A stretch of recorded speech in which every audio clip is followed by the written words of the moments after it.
Welcome sa Panlasang Pinoy. Ako po si Vanjo Merano. At para sa ating episode ngayong araw na to, sisimplihan lang natin.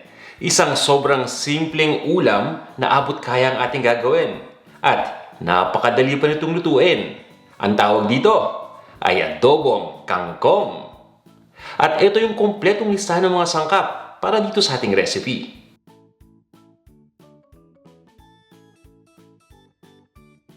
Kung handa na kayo, tara, sabayan nyo na ako magluto. Magpapainit lang muna tayo ng mantika sa isang pan o sa isang wok. At habang pinapainit yung mantika, i-prepare muna natin yung bawang. Isang buong bawang ang gamit natin. Paghiwalayin lang muna natin yung mga garlic cloves. Kaya naman kinakrush ko lang ng ilalim na bahagi ng pangalawang bowl, yung bawang. At yan, kitang-kita nyo naman. Naghiwalay ng lahat. Eto pa, isang technique natin kung paano mabilis na mabalatan yung bawang. 10 seconds lang, ready na yan. Tinakpan ko lang yung bowl ng isa pang bowl at isi-shake lang natin itong mabuti. Yung talagang pinakamalakas na pag-shake ninyo. Basta mag-ingat lang kayo. After mga 10 seconds na pag-shake, yan, nabalatan na lahat ng bawang. Pagkatanggal natin sa bowl, hindi na natin kailangan balatan yan. Kung may babalatan man tayo, konting-konti na lang, hindi na ganun kahirap. Ngayon naman, ready na tayo para i-chop itong bawang. Pwede ninyo itong i-chop ng kasing laki ng ginagawa ko o pwedeng mas maliit pa. Ilalagay ko na itong bawang.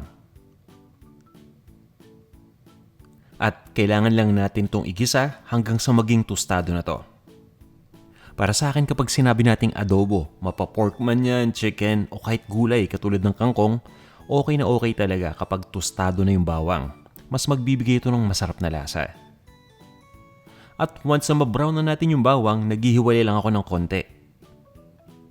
Ilalagay ko lang to sa isang maliit na lalagyan. Ito yung gagawin nating topping mamaya once na maluto na itong ating adobong kangkong. Ngayon naman, i-prepare na natin yung sibuyas. Pagdating sa sibuyas, i-chop lang natin ito. And again guys, nasa sa inyo kung gaano kalaki yung hiwa ng sibuyas na gagawin. At itutuloy lang natin ang pag-isa sa sibuyas hanggang sa tuloy na itong lumambot. O nga pala, pagdating sa klase ng sibuyas, wala tayong problema kahit anong klaseng sibuyas ang gamitin ninyo. Mapapulang sibuyas man yan, mapadilaw o mapaputi. At dahil nga adobo tong niluluto natin, hindi mawawala yung toyo. At syempre, yung suka.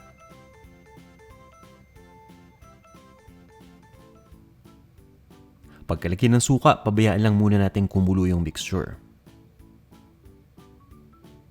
At once na kumulo na, haluin na natin ito.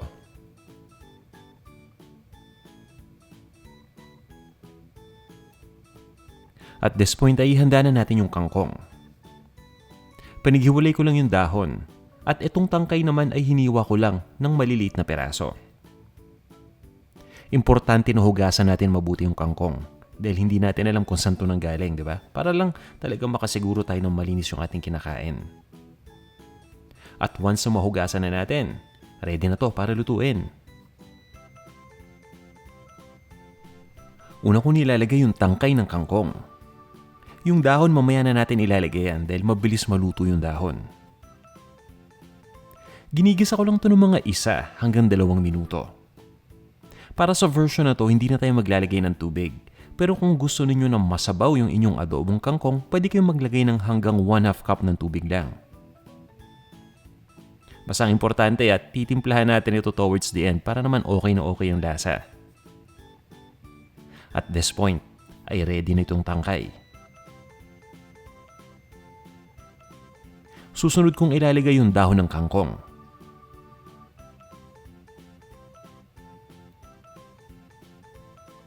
Pagkalagay ng dahon, kailangan ko muna itong itos. Pinakamadali dito na gumamit ng kitchen tong para naman madali nating makontrol yung dahon.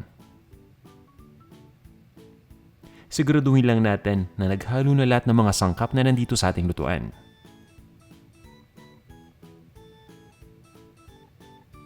At itutuloy ko lang ang pagluto ng 1 minuto.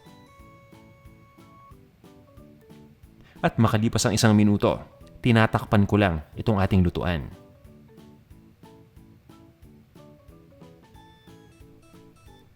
Pabayaan lang natin itong maluto ng mga 1 minuto pa.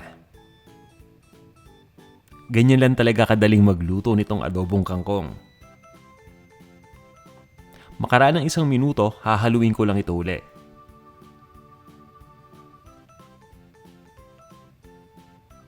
At titimplahan ko lang ito.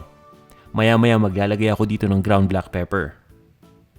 Ito na rin yung pagkakataon para ma-adjust natin yung flavor. Kung sa tingin ninyo na kulang pa yung alat, pwede kayong magdagdag ng toyo o ng asin. Or kung gusto nyo pa talagang sabawan, pwede din kayong magdagdag ng tubig at this point.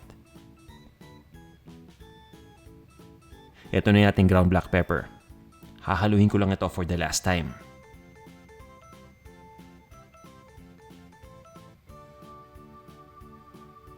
At ililipat na natin sa isang serving bowl.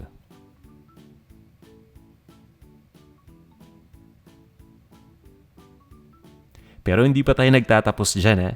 Naalala ninyo yung bawang kanina na tinabi natin? Yan, itatap na natin yan dito sa ating adobong kangkong. Para mas maging appetizing. Ready na to. Eto na. Ang ating adobong kangkong. Tara na. Kain na tayo. Maraming salamat sa pagnood ng video na to. Sana may natutunan kayong bago At para dun sa mga hindi pa nasubukan magluto ng adobong kangkong, subukan nyo tong ating recipe para naman malaman ninyo kung talagang gaano lang to kadali first hand. At para rin matikman ninyo, para malaman nyo kung gaano to kasarap. At gaya ng dati, ito, yung end ng video natin, ito yung shout-out portion. Ito yung way ko para pasalamatan yung mga kaibigan natin na laging nagko-comment sa ating mga videos. At ang babatiin natin yung mga kaibigan natin na nag-comment dun sa ating latest video na dinuguan, pork dinuguan, na gamit natin ng isaw at tenga ng baboy. So, eto na kayo. Hello kay Trisha Tupas. Hayran sa'yo, Jeric Bonaobra. Kim Pinolasco, hello. Kay Lakay Barok Vlog, pati na rin kay Masinsin Family Vlogs. Hello rin, Jusel Pimentel at kay Marivic Manlicon. Hi rin sa'yo, Amor Lampa at kay Art G. Kay Thina Pay. At pinapabati rin ni Thina ang kanyang anak na si Lauren Kate. Yan, hello sa'yo, Lauren Kate. Hello kay Marvin and Joey 95 Butterfly Forever. At si Sir Marvin ay OFW na taga-Japan. So, hello sa'yo Marvin at sa mga kababayan natin dyan sa Japan. Ingat kayo lagi dyan Just be safe always. Yan. Hello rin sa'yo, Red_Days. Sabi niya, mahal pa raw ang baboy kaya pass daw muna siya. Well, tama nga naman Depende sa lokasyon. Kung medyo mura ang baboy, go tayo na magluto ng putahe or ng dish na pork. Kung hindi, di iba naman muna para makatipid tayo. Hello sa'yo, Kokoy, number 27. Hi rin, Kalapog Pinggan. Nathan Pascual at Colleen Bowman, hello sa'yo. Kay Zia Kimberly Bryan, naku, suking-suking natin to. Hello kay Josh Dre at kay Weird Play. Si Weird Play may tanong, sabi niya, or ang tanong niya, paano kung ang dinuguan ang gamot sa COVID? Wow! Diba? Yan, Japinas Wonders, hello sa'yo. Ay rin kay Darius San Juan at kay Gerlin Manzanilla, Rogelio Migue at kay June Azul, hello sa'yo. Ali TV, Ali Rizardo, hello rin sa'yo. Equinox 79 kay Jennifer's Life in Japan. Hi rin Richelle Solano at kay Armely Raniada. Kay Papa Jer at kay Violi Albino, hello sa inyo. Hi Elena Robles, kay Gretchen A. Kay Paul Guarin, binibilisan ko kasi naghanap ako ng mga nagtatanong pa. Erickson Camacho, Chris Asodisen, hello sa'yo. Hi rin Edna Okawa at kay Lord Patawad. Mukhang napapadasal na naman ako dito kay Lord Patawad. Hello rin sa'yo, Shai. At kay Efren Cabanyero, Rosemary Balagtas, hello. Nabubulol na ako. Detective Kids. Kay Jacqueline Adorable. Errol Lacanienta. Ayan, si Boss Errol po ay taga Taytay Rizal at pinapabati rin yung buong La Cañienta family. Hello po sa inyong lahat.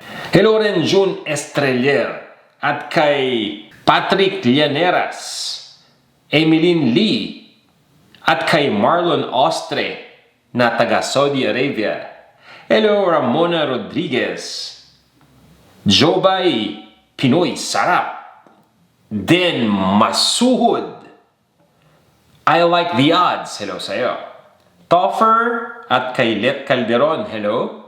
Hi rin sa'yo. Roland Dairo. At sabi ni Sir Roland, proud Bisaya daw siya na taga Bukidnon, Mindanao. Yan. Maraming salamat po sir sa pag-nood ng video na to. Hello rin kay D. As in the letter D. Sabi niya, kabayan. Parang kabayan. Kapangyarihan ng mamamayan, balita at talk. Ay, hindi ko pala yun. Biro lang. Sabi ni D, eto, seryoso si D. Okay. So, sabi ni D, kaka-recover ko lang sa COVID. Kasama ng pamilya ko. Ay, salamat naman D at naging maayos na kayo. At gusto ko sanang magluto ng espesyal na tayo para sa kanila. Yon. So, may suggestion daw ba ako para kay D? Dahil nasa quarantine pa sila at nasa Metro Manila. So, ang pagkakaintindi ko, ang Metro Manila ngayon, naka-ECQ pa. So, limitado lang yung galaw natin. Siguro, because of that reason, hindi ako makapagbigay sa'yo ng exact na recipe idea, or meal plan dahil nga hindi ko alam kung ano yung available dyan sa paligid mo. Pero ang suggestion ko, bisita ka lang sa panlasangpinoy.com. Marami kang makikitang iba't ibang recipes dyan. At pakisearch na lang yung eksaktong dish na pwede mong lutuin gamit yung mga ingredients na mabibili mo dyan sa malapit sa'yo. Yan. At yun, sana magpagaling kayo. I mean, okay na kayo pero sana makabawi kayo ng kalusugan. Sana gumanda pa yung kalusugan ninyo. At kayong lahat na nanonood ngayon, panalangin ko lang na maging safe tayong lahat. Okay? Yan. So, eto pa, magbasa pa tayo. Hello kay JR Locero. Si JR ay taga Cainta, Rizal. So, hello sa mga kaibigan natin at kababayan sa Cainta. Baka mainitan ako dito. Sandali, tumulog. Maya-maya, ow! Di, wag. Naka-off yan, biro lang. Hello kay 29 staff, kay OFW Ilonggo Vlog at kay Jason Dalida. Hello rin sa iyo, Jack Simon family na taga Imos Cavite. Yan, Imos Cavite, napaka-familiar din ako dyan sa lugar na yan. Hello rin sa iyo, Jonathan Rabino. Si Jonathan daw ay baguhan pa lang sa pagluluto. At ayun, nagpapasalamat siya sa bagong recipe. Jonathan, salamat din sa pagnood ng video na to. Sana ay huwag kang magsawa, no? Kung gusto nyo matutong magluto, manood lang kayo ng Panlasang Pinoy at punta lang kayo sa panlasangpinoy.com. At syempre, tangkilikin din natin yung mga ibang YouTubers din na nagluluto. Ang dami-dami natin dito. So yan, magtulungan tayo. Hello sa'yo, Diana Espanueva. At sabi ni Diana, pa-shoutout din kay Flore Marcia na taga Kuwait. Yan, hello sa inyo at sa mga kababayan natin sa Kuwait. Hi rin kay Jubilin Escobar. Ito si Jubilin, isa pa nating suki. Kay Ramilo Del Rio. Kay Chuck Surname Norris. Sabi ni Chuck, dapat pinakita nyo kung paano mag-slice ng tenga at isaw kahit ilang seconds lang. Lalo na yung pagtanggal o yung pag-render ng mantika. Ha ha ha. Di ko alam kung ba't siya natawa. Pero ayan, binasa ko na yung comment niya. Feeling ko lang kasi may catch. Anyway, next! Kay Sheena Malaga, alias Garlic Girl, hello sa'yo. Ay rin, Suseth Angeles. At proud Kapampangan daw po siya. Hello sa'yo, Suseth. At sa mga kaibigan at kababayan natin sa Pampanga, of course. Edgar Horlado. Sabi ni Boss Edgar, pwede po bang ihalo ang tuwalya ng baka sa dinuguan? Boss Edgar, hindi po siya common. Ibig sabihin hindi siya pangkaraniwan, pero ba't naman po hindi, di ba? Sa tingin ko, okay naman po yung lasa ng dinuguan kung lalagyan natin to ng tuwalya ng baka. Dahil nasubukan ko na rin po to dati, kaka-experiment. Hindi lang siya karaniwan na nakikita natin. Pero kapag sinubukan nyo po to mapaduguman ng baka o dugo ng baboy ang gamit ninyo, I think magugustuhan nyo yung resulta. Lalo na kung sinusundan nyo yung mga recipes natin. Yan. Hello rin sa'yo, Shirley Solano na taga Qasim, Saudi Arabia rin. Yan. Hello, Romel Ricasata. Kay Green Banana Cooking, Pinasrael Pinagpala. Kay Piasidad Leo, Ange Lunar, Dolly Beltran. Kay My Israel Journey, Feb Willard Morabe, na taga Rosario, Cavite. Hello, Mary Chris Naranjo. At kay Melon Buwado Official. Maraming salamat sa inyong lahat sa walang sawa ninyong pag-comment at pag-nood ng mga videos natin. At I'm sure na bumibisita din kayo sa panlasangpinoy.com, kaya maraming salamat sa inyo. At kung meron kayong mga recipe request, mga suggestions, feedbacks o katanungan, mag-comment lang kayo. At magkita-kita tayo ulit sa ating susunod pang video. Hanggang sa muli.